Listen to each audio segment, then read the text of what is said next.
Nama Om Vishnupadaya Krishna Presthaya Bhutale Srimate Bhakti Vedanta Swamin Iti Namane Namaste Saraswate Deve Gauravani Pracharane Nirvishesha Shunyavadi Paschatya Deshatarane Om Apavitra Pavitro Va Sarva Avastangato Va Yat Smorit Pundarik Akshang Sabhaya Abhyantara Shuchi Sri Vishnu Sri Vishnu Sri Vishnu Om Ajnana Timarandhasya Jnana Anjana Shalakaya Chakshurunmilitam Yena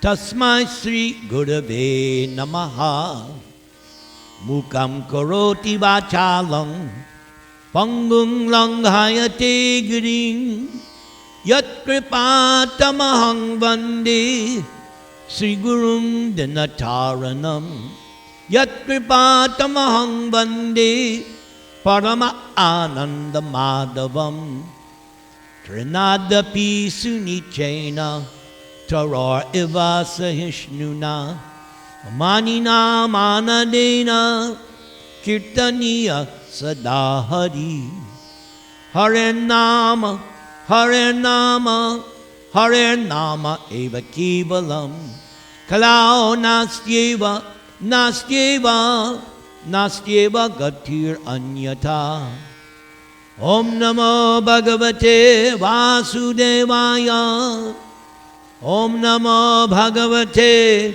Vasudevaya Om Namo Bhagavate Vasudevaya. Before I begin, I'd like to pay my obeisances to all my Krishna book students. May Krishna bless you.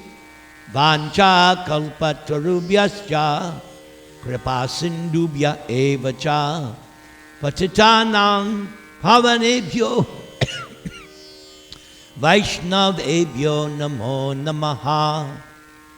So, today we start a new section. These next two chapters is the Leela of Sudama Brahmana and Krishna.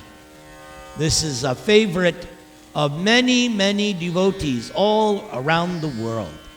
This history of Sudama and Krishna is very famous all throughout India. And now, due to Prabhupada and ISKCON, this pastime is famous all over the world.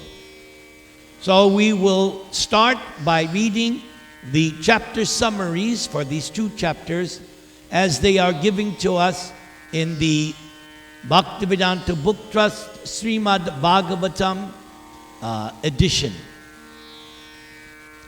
The first chapter, chapter 80, is entitled The Brahmana Sudama Visits Lord Krishna in Dwaraka.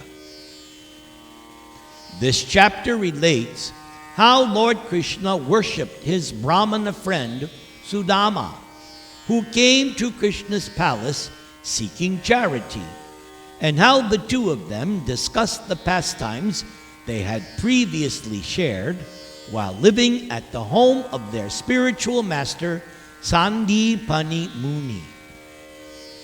Sudama was a personal friend of Lord Krishna, and he was completely free of material desires.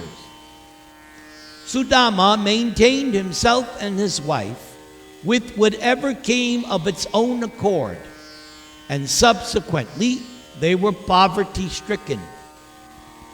One day, Sudama's wife, unable to find any food to prepare for her husband, went to Sudama asking that he visit his friend Krishna in Dwaraka to beg some charity.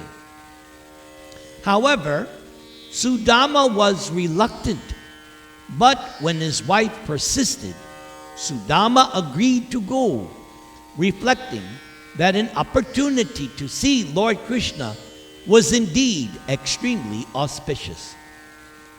Sudama's wife begged a few handfuls of flattened rice as a gift for Sri Krishna, and then Sudama set off for Dwaraka. And as Sudama approached the palace of Lord Krishna's principal wife, Rukmini Devi, Krishna could see Sudama coming from a distance. Krishna immediately rose from his seat on Rukmini's bed and embraced his friend Sudama with great joy. Then Krishna sat Sudama down on the bed, washed Sudama's feet with his own hands, and sprinkled the wash water on his head.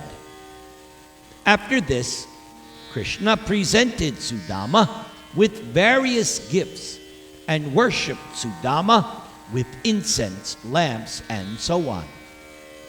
Meanwhile, Rukmini Devi fanned the shabbily dressed Brahmana Sudama with a yak-tail chamara whisk. And all of this astonished all the residents of the palace. Lord Sri Krishna then took the hand of his friend Sudama, and the two of them reminisced about things that they had done together long ago while living in the school of their spiritual master. Sudama pointed out that Krishna engages in the pastime of acquiring an education only to set an example for human society. The second chapter is entitled, Lord Krishna Blesses Sudama Brahmana. This chapter describes how Lord Krishna ate one morsel of flat rice brought by his friend Sudama and bestowed upon Sudama wealth greater than that of the King of Heaven. In the course of his loving talks with his friend, Lord Krishna said, "My dear Brahmana, have you brought any gift from me from home? I regard as very significant even the smallest offering from my loving devotee." But the poor Brahmana was ashamed to present Krishna with his meager gift of flat rice. However, since Lord Krishna is the Paramatma, the super soul dwelling in everyone's heart, Krishna knew why Sudama had come to visit him. So Krishna grabbed the bundle of flat rice which Sudama was hiding and ate a handful of it with great pleasure. Krishna was about to eat a second morsel when Rukmini Devi stopped Krishna. Feeling as if he had gone back to Godhead, Sudama spent that night comfortably in Lord Krishna's palace, and the next morning Sudama set off for his home. As Sudama passed along the highway, Sudama thought of how fortunate he was to have been so much honored by Sri Krishna, the Supreme Personality of Godhead. Absorbed in this meditation, Sudama arrived at the place where his home was supposed to be. But Sudama was struck with great wonder, for instead of his broken down hovel, Sudama saw a series of opulent palaces. While Sudama stood astonished, a group of beautiful men and women came forward to greet Sudama with singing and music. The Brahmana, Sudama's wife, wonderfully adorned with celestial jewelry, then came out of the palace, welcoming her husband with great love and reverence. Sudama entered his home together with his wife, thinking that this extraordinary transformation must have been due to the Supreme Lord Krishna's mercy upon him. From then on, Sudama lived his life amidst lavish wealth, and yet Sudama still maintained his mood of detachment and constantly chanted the glories of Lord Krishna. And within a short time, Sudama broke off all bonds of bodily attachment and attained the kingdom of God. Hare Krishna, Krishna Krishna, Hare Hare, Hare Rama, Rama Rama, Hare Hare. All right? So, we just now heard the chapter summaries. Now we will proceed with the detailed description that is given to us by Srila Prabhupada in his Krishna book. And in some places I have added comments that are found in the 10th canto. So this first episode is entitled Parikshit Uvacha. King Parikshit was hearing the narrations of the pastimes of Lord Krishna and Lord Balaram from Shukadeva Goswami. These pastimes are all transcendentally pleasurable to hear. And Maharaj Parikshit addressed Shukadeva Goswami as follows. My dear Lord, the Supreme Personality of Godhead, Krishna, is the bestower of both liberation and love of God simultaneously. Anyone who becomes a devotee of Krishna automatically attains liberation without having to make a separate attempt. Because Krishna is Ananta, unlimited, his pastimes and activities for creating, maintaining, and destroying the whole cosmic manifestation are also unlimited. I therefore wish to hear about other pastimes of Krishna, which you may not have described as yet. O Shukadev, my dear master, the conditioned souls within this material world are frustrated by searching out the pleasure of happiness derived from sense gratification. Such desires for material enjoyment are also always piercing the hearts of the conditioned souls. But I am personally actually experiencing how the transcendental topics of Lord Krishna's pastimes can relieve one from being affected by such material activities of sense gratification. I think that no intelligent person can reject this method of hearing the transcendental pastimes of Krishna again and again. For simply by hearing, one can remain always steeped in transcendental pleasure. Thus, one will not be attracted by material sense gratification. In this statement, Maharaj Parikshit has used two important words, Vishana and Visheshagya. Vishana means morose. Materialistic people invent many ways and means to become fully satisfied, but actually they remain morose.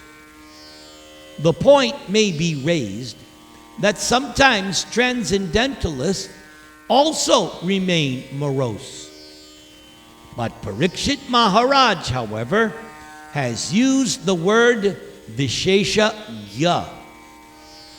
There are two kinds of transcendentalists, namely the impersonalists and the personalists.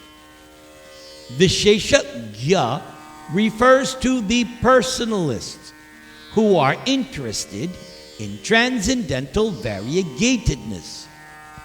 The devotees become jubilant by hearing the descriptions of the personal activities of the Supreme Lord, whereas the impersonalists, who are actually more attracted by Krishna's impersonal feature, are only superficially attracted by Krishna's personal activities.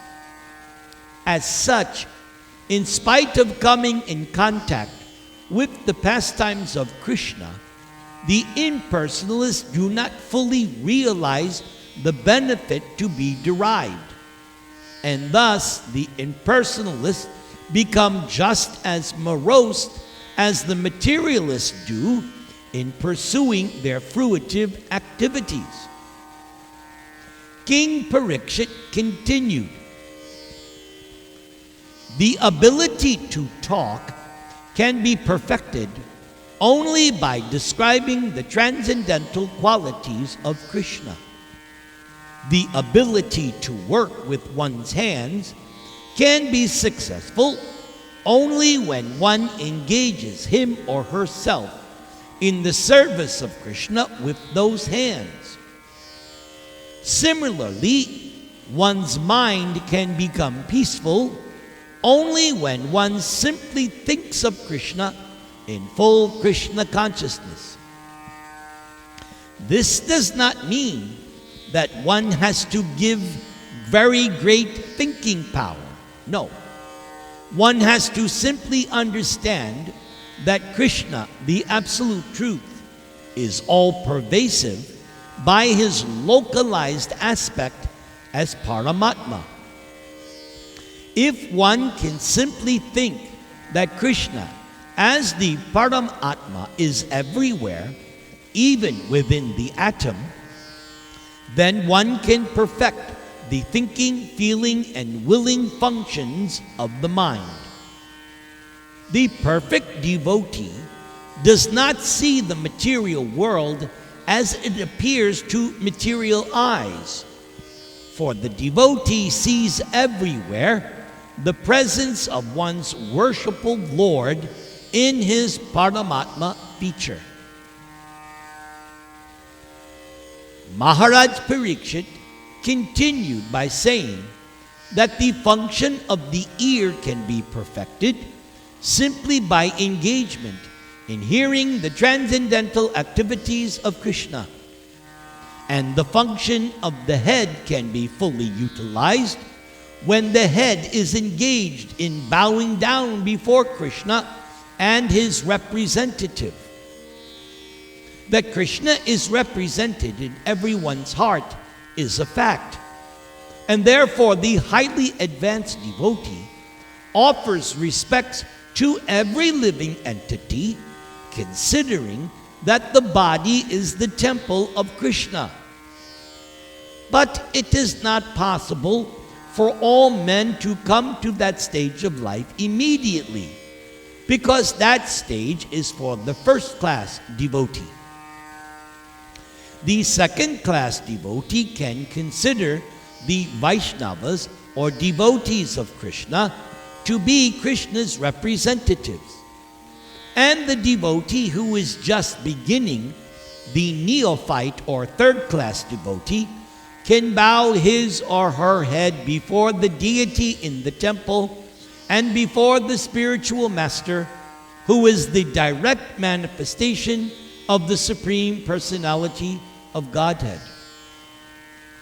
Therefore, in the neophyte stage, in the intermediate stage, or in the fully advanced perfected stage, one can make the function of the head perfect by bowing down before Krishna or his representative.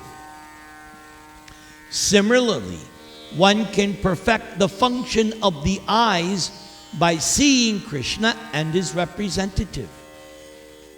In this way, everyone can elevate the functions of the different parts of one's body to the highest perfectional stage simply by engaging them in the service of Krishna or his representative. If one is able to do nothing more, then he or she can simply bow down before Krishna and his representative and drink the charanamrita, the water which has washed the lotus feet of Krishna or his devotee. Upon hearing these statements of Maharaj Parikshit, Shukadeva Goswami was overwhelmed with devotional ecstasy because of King Parikshit's advanced understanding of the Vaishnava philosophy. Shukadeva Goswami was already engaged in describing the activities of Krishna. But when asked by Maharaj Parikshit to describe them further, Shukadev continued to narrate Srimad Bhagavatam with great pleasure. Hare Krishna, Krishna Krishna, Hare Hare, Hare Rama, Rama Rama, Hare Hare. This one is entitled The Character of Sudama Brahmana. There was a very nice Brahmana, friend of Lord Krishna.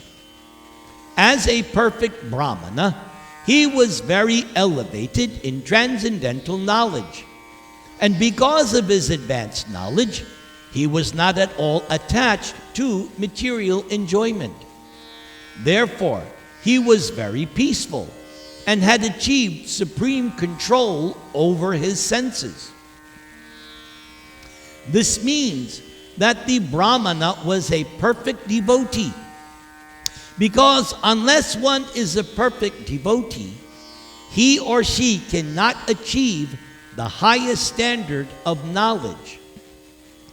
We learn from Bhagavad Gita, Bahunang Janmanam Ante Jnanavan Mang Prapadyate Vasudeva Sarvam Iti Samaha Atma Sudulabha. A person who has come to the perfection of knowledge surrenders unto the Supreme Personality of Godhead. In other words, any person who has surrendered his or her life for the service of the Supreme Personality of Godhead has come to the point of perfect knowledge. The result of perfect knowledge is that one becomes detached from the materialistic way of life. This detachment entails complete control of the senses, which are always attracted by material enjoyment. The senses of the devotee become purified, and in that stage, the senses are engaged in the service of the Lord. That is the complete field of devotional service. Although the Brahmana friend of Lord Krishna was a householder, he was not busy accumulating wealth for very comfortable living. Therefore, he was satisfied by the income which automatically came to him according to his destiny. This is also the sign of perfect knowledge. A man in perfect knowledge knows that one cannot be happier than what he or she is destined to be. For in this material world, everyone is destined to suffer a certain amount of distress and enjoy a certain amount of happiness. The amount of happiness and distress is already predestined for every living entity. No one can increase or decrease that happiness of the materialistic way of life.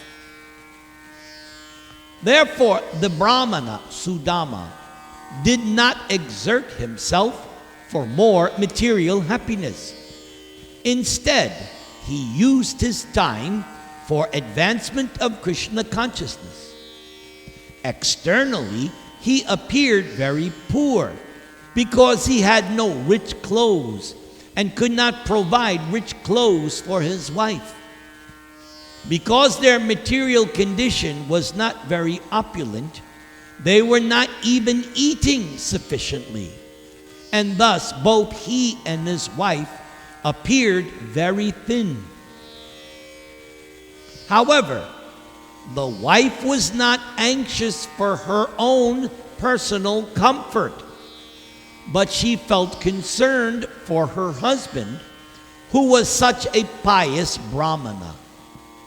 She trembled due to her weak health, and although she did not like to dictate to her husband, she spoke as follows. My dear Lord, my husband, I know that Lord Krishna, the husband of the goddess of fortune, is your personal friend. You are also a devotee of Lord Krishna, and Krishna is always ready to help his devotee. Even if you think that you are not rendering any devotional service to the Lord, still you are surrendered to Krishna, and the Lord is the protector of the surrendered soul. Moreover, I know that Lord Krishna is the ideal personality of Vedic culture. Krishna is always in favor of Brahminical culture and is very kind to the qualified Brahmanas. You are the most fortunate person because you have as your friend the Supreme Personality of Godhead. Lord Krishna is the only shelter for personalities like you, because you are fully surrendered unto Krishna. My dear husband, you are saintly, learned, and fully in control of your senses. So, under the circumstances, Lord Krishna is your only shelter. Please, therefore, go to Krishna. I am sure that Krishna will immediately understand your impoverished position. You are a householder. Therefore, without money, you are in distress. But as soon as Krishna understands your position, certainly Krishna will give you sufficient riches so that you can live very comfortably.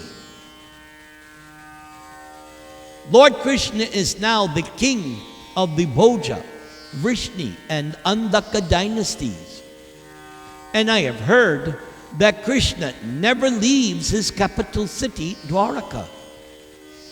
Krishna is living there without outside engagements. Krishna is so kind and liberal that Krishna immediately gives everything, even his personal self, to any person who surrenders unto him. Since Krishna is prepared to give himself personally to his devotees, there is nothing wonderful for Krishna in giving some material riches. Of course, I know Krishna does not give much material wealth to his devotee if the devotee is not very fixed. But I think that in your case, Krishna knows perfectly well how much you are fixed in devotional service. Therefore, Krishna will not hesitate to award you some material benefit for the mere necessities of life. In this way, the wife of the Brahman again and again requested, in great humility and submission, that he go to Lord Krishna. However, the Brahmana Sudama thought that there was no need to ask any material benefit from Lord Sri Krishna, but he was induced by the repeated requests of his wife. And moreover, he thought, now if I go there, then I shall be able to see Lord Krishna personally. Oh, that will be a great opportunity, even if I don't ask for any material benefit from Krishna.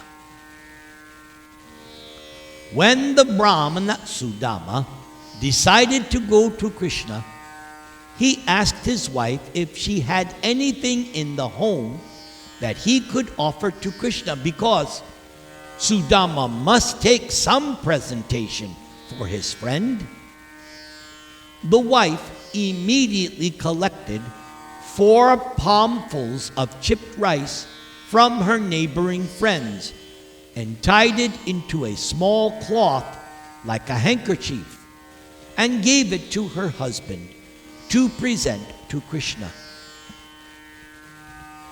Without waiting any longer, Sudama took the presentation and proceeded towards Dwaraka to see his Lord. The Brahmana was simply absorbed in the thought of how he would be able to see Lord Krishna. He had no thought within his heart other than Krishna. So there's one little more part, notes from the Acharyas and the Srimad Bhagavatam. So one little addition here. Sudama's chaste wife was also poorly dressed, and whatever food she obtained, she would give to Sudama.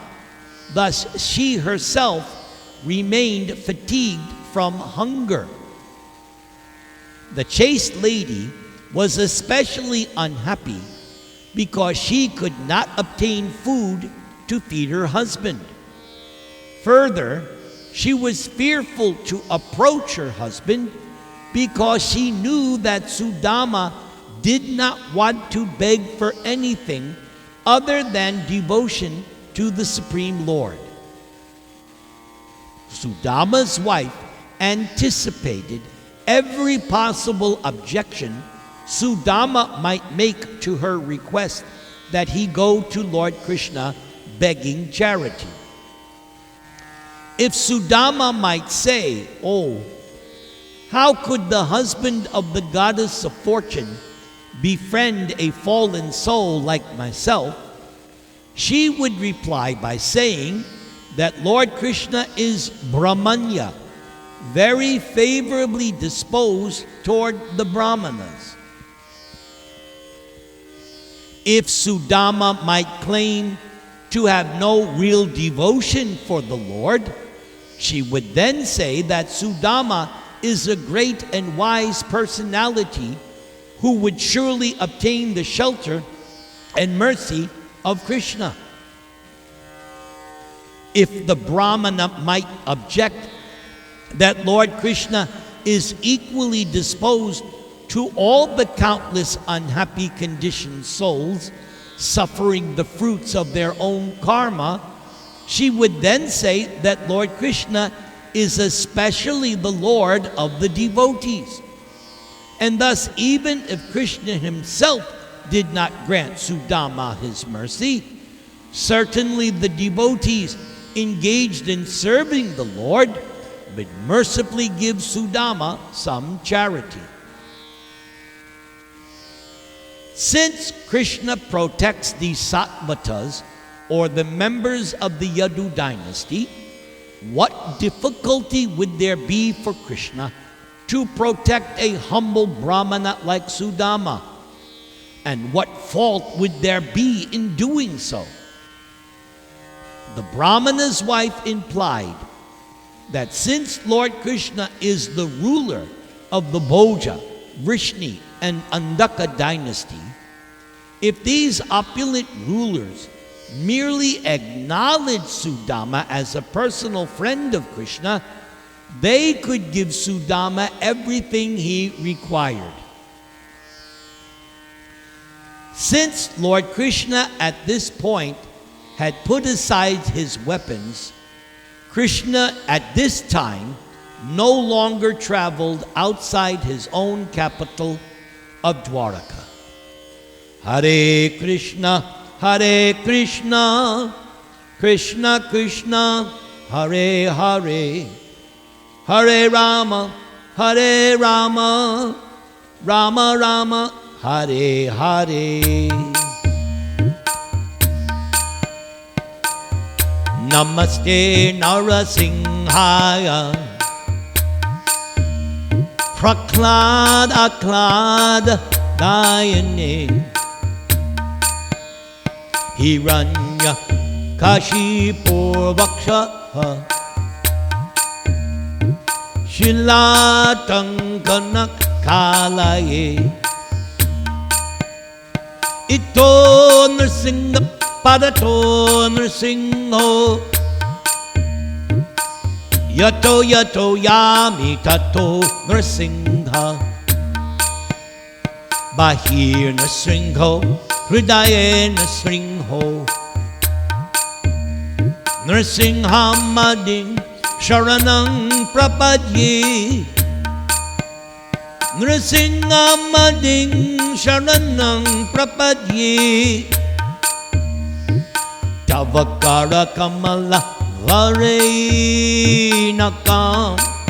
Adbhuta Sringam, Dalita Hiranya Kashipo Tanu Bringam, Keshavadrita Naradi Rupa, Jaya Jagadisha Hare, Jaya Jagadisha Hare, Jaya Jagadisha Hare, Keshavadrita Nrsinga Rupa, Jaya Jagadisha Hare, Jaya Jagadisha Hare, Jaya Jagadisha Hare, Hare Jaya Jagadisha Hare.